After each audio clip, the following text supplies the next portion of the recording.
নমস্কার। স্বরচিত কবিতা আবৃত্তি করে শোনাচ্ছি। কবিতার নাম যেন না দেখি। কুমুদ চক্রবর্তী।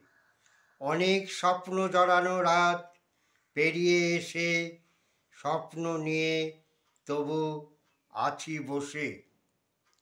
শারদের প্রভাতে দেখেছি তোমায়, শিশিরে পা ভিজিয়ে পদচিহ্ন এঁকে দিতে বাঙালির ঘরে ঘরে।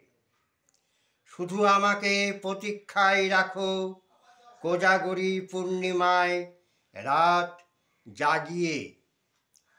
ওগো দুঃখ জাগানিয়া, বাঁশরিতে যে সুর বাজাও, বৈচিত্র্যে ভরে দাও। যেন এ দীনতাহীনতার মুখ আর না দেখি, পোহালে সর্বরি। নমস্কার।